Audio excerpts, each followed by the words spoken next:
Many of you might have heard the phrase "my people" before. What does this phrase mean to black people in Africa?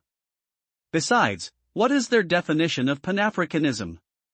I will come back to these later in this video. It is sad to say, but DR Congo is the next to become the United States' new economic colony or milk cow, thanks to its lackey so-called President Felix Tshisekedi. After decades of creating instability and exporting biological weapons such as Ebola into DR Congo, the imperialist vampires have asked their puppets Paul Kagame of Rwanda and Yoweri Museveni of Uganda to finish their dirty work. Yes, the so-called presidents Paul Kagame of Rwanda and Yoweri Museveni of Uganda have been on the mission for their Western masters to balkanize, occupy, and loot DR Congo's minerals for the benefit of the imperialist. That is just one side of the ongoing tragedy in DR Congo. The other side of the tragedy is that the president of DR Congo himself doesn't care at all that Kagame and Museveni have been exterminating his fellow Congolese, balkanizing, occupying, and looting DR Congo on behalf of the imperialists. Worse, the DR Congo's so-called President Tshisekedi continues living lavishly while Congolese are being exterminated and Congo is being balkanized and occupied.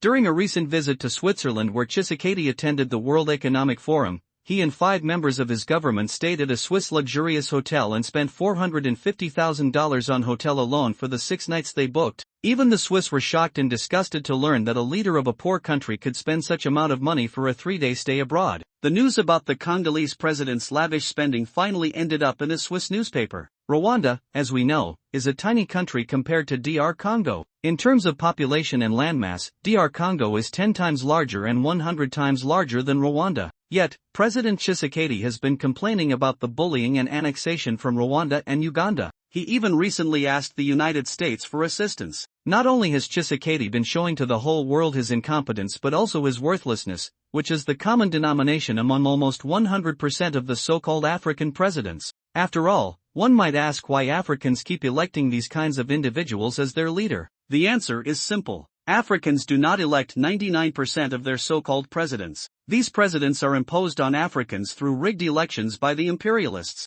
These African so-called presidents don't see their fellow countrymen as their people. Speaking again about the so-called President Felix Tshisekedi of DR Congo, he was a pizza vendor in Brussels before he became a president of DR Congo 6 years ago by a miracle. When he was running for president, he even lies by saying that he obtained an associate degree in marketing from a university in Belgium. However, the university he named later refuted his claim by stating that he never attended this university in Belgium. Just a few days ago, Felix Tshisekedi gave the United States an exclusive access to DR Congo's minerals in exchange for help. What help? This is where the economic colonization of the DR Congo by the United States has officially started. What a shame! Many of you might have heard the phrase "my people" before. Individuals often use the phrase "my people" to refer to a group of people they share same history, same destiny, same struggles, or even same genetic attributes with. So, who do Africans, particularly the so-called African leaders, politicians, elite, and educated class consider as their people? Besides, what is their definition of Pan-Africanism, which often surfaces as a subject of discussion among black people worldwide, especially in the diaspora? Mali and Niger, with their current political and social situations, offered me an opportunity to get a clear definition of both my people and Pan-Africanism from the perspective of this category of Africans. Over the past 3 years, people of Mali and Niger, and some factions of their army rebelled against imperialists, particularly the French, who had abused them, exploited them, and looted their natural resources on a large scale for over decades or a century. Some observers describe this spontaneous uprising in Mali and Niger as the Malian and Nigerian Revolution. This revolutionary made big news across the world, particularly on the social media. The new so-called revolutionary leaders who emerged from this revolution in Mali and Niger boldly said in many of their speeches that the goal of their revolutions is to free their countries and all black people from the Western imperialism, exploitation, and dictatorship. These leaders also said they were on their way to revive and consolidate Pan-Africanism. In spite of their good-sounding speeches, the so-called revolutionary leaders and politicians in Mali and Niger have not been able to convince Africans, black people, and even their fellow countrymen that their speeches are not merely propaganda or empty speeches. Still, one can clearly see that the intentions and deeds of these so-called revolutionary leaders have never occupied the same space. Strangely, these so-called revolutionary leaders of Mali and Niger have been cultivating personal ties with many African presidents who are known to be brutal dictators, puppets, sellouts, etc. Among these presidents is Faure Gnassingbé, the so-called president of Togo and probably the most brutal dictator in Africa right now. Gnassingbé has even become an advisor to the so-called revolutionary leaders Assimi Goïta of Mali and Abdourahmane Tiani of Niger. Gnassingbé seized power 20 years ago in a constitutional and bloody coup after the sudden death of his father, who was not just brutal but barbaric. For more than 60 years, the Gnassingbé family has taken Togo hostage, has been oppressing, depriving, and starving Togolese. As it reported, the so-called revolutionary leaders in Mali and Niger have suddenly become the adulators and admirers of Gnassingbé because they have also been receiving millions if not billions of dollars of stolen money the Gnassingbé brutal regime has been giving out for almost 60 years to buy foreign support and to bribe high-ranking individuals, not to say anything about its several human rights violations. For the past 60 years, the brutal regime of the Gnassingbé family has also supported financially or enriched many politicians and individuals in West Africa, across Africa, and beyond in exchange for support. The Gnassingbé regime, from the father to the son, had been the participants in the major wars that have plagued the Africa continent for the past 60 years. Many international reports had underscored the involvement of the late Ayadima Gnassingbé in bloody civil wars in Africa, such as the Biafra War in Nigeria, the civil wars in Liberia, Sierra Leone, Angola, Central African Republic, Sudan, etc. The name of his son Gnassingbé was also mentioned in the civil war in Ivory Coast that toppled the former president Laurent Gbagbo. Many credible analysts, with deep understanding of politics and its ramification in African countries, already said that the brutal dictator Gnassingbé has been acting as an informant within the newly formed Sahel Bloc AES for his French and American masters. Like his late father, Gnassingbé is unquestionably an incompetent and worthless president who has been wasting Togo's resources, drowning Togo in colossal debt. Worse, the Gnassingbé's brutal regime in Togo has been torturing, murdering, starving, and enslaving millions of native Togolese for the past 60 years. The so-called revolutionary leaders in Mali and Niger have also been lauding and adulating Paul Kagame of Rwanda, who has been looting DR Congo's minerals, Kaka Debi, who has been oppressing people of Chad, Abdel Fattah el-Sisi, who has been very hostile towards Ethiopia because of the construction of the Ethiopian Renaissance Dam, etc. What kind of revolutionaries support dictators against people? In Mali, Assimi Goïta, despite his good-sounding speeches, has been jailing for no reason the grassroots leaders who helped the Malian army put an end to the French and other imperialists' grip on Mali. He has no shame surrounding himself with members of the previous regimes who looted Mali's resources and sold the country out to imperialists. What kind of revolution is that?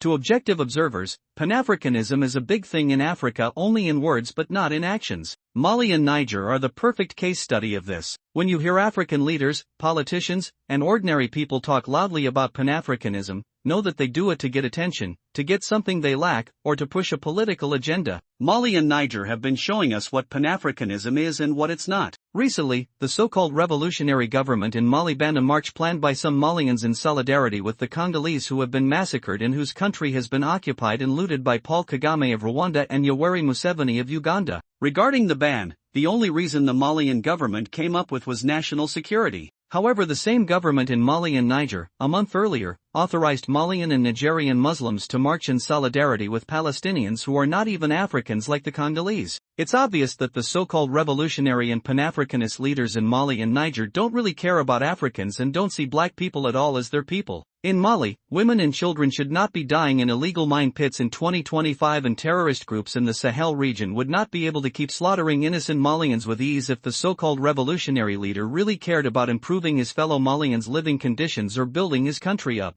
Malians would not be prevented from marching in solidarity with the Congolese if the so-called revolutionary leader in Mali cared about other Africans or black people. Although Burkina Faso, Mali, and Niger already managed to create their own bloc or confederation after they pulled out of the subservient West African States Economic Community, ECOWAS, the new so-called revolutionary leaders in Mali and Niger still ask France permission to do things. Have you ever heard of homeowners who manage to chase away their looters but later invite these looters in? Have you ever heard of homeowners who still beg their scammers for more loans? This is exactly what has been going on in Mali and Niger, where Assimi Goïta and Abdourahmane Tiani portray themselves as revolutionary and Pan-Africanist leaders. Recently, Mali and Niger signed with a French company a deal, in which this French company will print the passport of the people of Mali and Niger. Besides, the new governments in Mali and Niger have been begging IMF and the World Bank for loans, even though these two Western financial institutions have created mayhem, abject poverty, and abject misery in Mali and Niger with their predatory loans for the past 70 years. Never mind that France had taken control of the sovereignty of Mali and Niger, had looted the natural resources of Mali and Niger, and has sowed misery and chaos in Mali and Niger for over a century. These are examples of incompetent leaders who have been failing African countries and Africa as a whole. Their lack of empathy towards their fellow black Africans, their lack of visionary leadership, their incompetence, and their selfishness is unfortunately what passes for belongingness and Pan-Africanism. Captain Ibrahim Traoré, the current transitional president of Burkina Faso, is right now the only person in Africa who can be called a leader or president. His understanding of my people clearly aligns with the popular definition, and his definition of Pan-Africanism is unquestionable and intelligible. President Captain Ibrahim Traoré has been doing great things in Burkina Faso to advance his country and to lift his fellow countrymen out of poverty and misery. His projects or initiatives take into account his fellow countrymen and black people's interests, and his visionary leadership has already earned him a lot of admiration across Africa and beyond. Even though Burkina Faso is also a member of the newly Sahel bloc or AES, things within this bloc have not been moving fast because the so-called revolutionaries Assimi Goïta of Mali and Abderrahmane Tiani of Niger don't listen to Captain Ibrahim Traoré's suggestions. They simply dislike Captain Ibrahim Traoré's integrity, or they are jealous of his reputation, intelligence, and visionary leadership. Besides President Captain Ibrahim Traoré, there are other Pan-Africanists out there, but they are few. In the end, should any black person care about Pan-Africanism? I think the answer should be no. Pan-Africanism that has been promoted and chanted by politicians and ordinary black individuals for the past 60 years is actually fake Pan-Africanism. Africans have not been honest with each other, they have not been telling the truth to each other, and they have not been objective at all. Thieves, gangsters, and vampires who are only after personal benefits have long hijacked Pan-Africanism, the genuine one. Even the current president of France, Emmanuel Macron, dared describe himself as a Pan-Africanist not long ago. Can you see now where Pan-Africanism, that fake Pan-Africanism, has taken black people? We also saw how Akufo-Addo, the former Ghanaian so-called president, hid behind Pan-Africanism to collect billions of dollars from black people in the diaspora in order to keep Ghana's shaking economy afloat. At the same time, Akufo-Addo was granting more citizenship to non-black people who brought nothing into Ghana's economy. I bet you that all the non-black people we saw at the naturalization event in Ghana don't even live in houses or apartments owned by Ghanaians, or they don't eat or consume Ghanaian-made products. Pan-Africanism is a scam.